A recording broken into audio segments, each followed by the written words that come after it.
The night was unusually quiet when Mia first stumbled upon the glowing library sign that read, "Open midnight to dawn." Curiosity gripped her as she pushed open the grand wooden doors, revealing rows of bookshelves that seemed to stretch into infinity. The air smelled of old paper and mystery, a comforting yet thrilling scent. A peculiar librarian with silver hair greeted her and said, "Welcome to the Midnight Library, where each book is a life waiting to be lived." Mia, intrigued, asked, "What do you mean by a life?"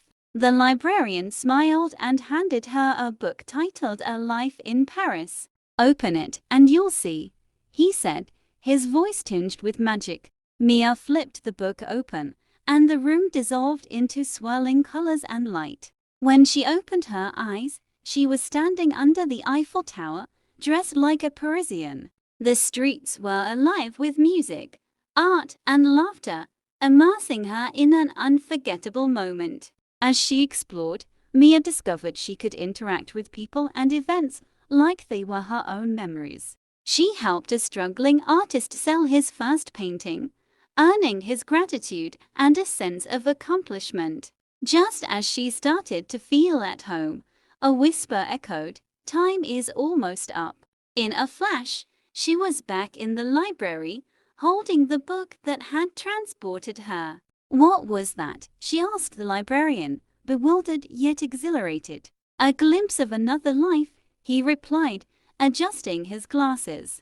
Mia's hands trembled with excitement as she reached for another book titled Adventures in the Amazon. This time, she found herself kayaking through dense rainforests with vibrant wildlife all around her. She marveled at the sight of macaws flying overhead and jaguars lounging by the riverbanks. An unexpected storm challenged her survival skills, but she felt alive battling the elements. Back in the library, Mia couldn't resist grabbing another book.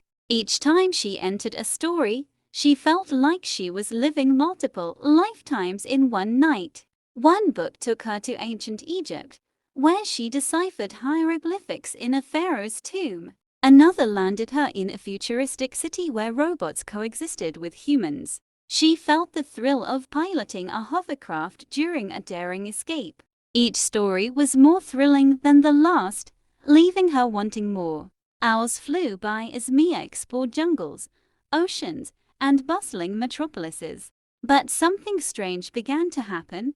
The library's atmosphere felt heavier. The bookshelves seemed to shift subtly, their arrangement unfamiliar. Mia noticed that the librarian's face grew more solemn each time she returned from a story. "What's happening?" she asked him. He hesitated before replying, "The library is magical, but has its rules." "And what are those rules?" she pressed, concerned. "You can only borrow so many lives in one night," he said cryptically. Ignoring the warning, Mia reached for a book titled A Life Among the Stars. She was catapulted into space, piloting a spaceship and gazing at breathtaking nebulas. The exhilaration of floating in zero gravity was unlike anything she had ever felt.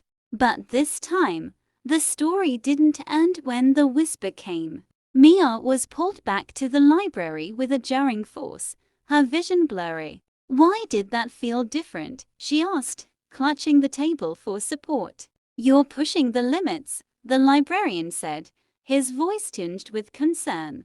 "If you stay in too many lives, you risk losing your own." The words struck her, but her curiosity was insatiable. She promised herself she'd choose one last book. The final book she picked was titled A Timeless Love.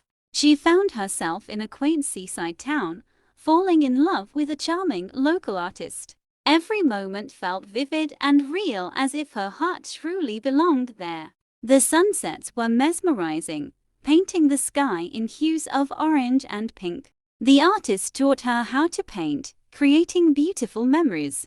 But this time, the whisper didn't come. Mia realized she couldn't feel the pull back to the library anymore. Panic set in as she tried to leave the story, but the world around her stayed intact. She searched for a way out, calling for the librarian to no avail.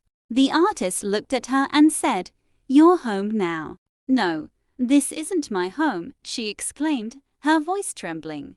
She ran through the streets, desperately trying to find a portal back. Suddenly, she saw the library doors appear faintly in the distance.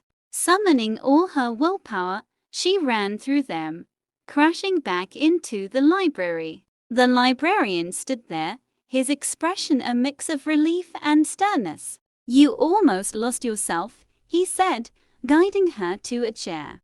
Mia's heart raced as she realized how close she had come to losing her real life. "Why does the library exist?" she asked after catching her breath. "To show people the beauty of possibilities," the librarian explained. "But those possibilities aren't meant to replace reality." Mia nodded, understanding the lesson deeply. She placed the book back on the shelf, feeling grateful for the experiences. "Can I come back?" she asked hesitantly. "Only when you truly need it," the librarian replied with a kind smile. Mia left the library, the dawn breaking over the horizon. The streets looked different, alive with promise.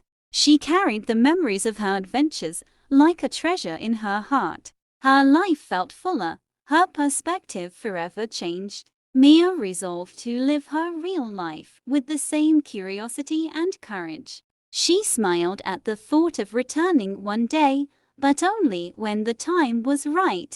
The library stood silently behind her, waiting for its next visitor.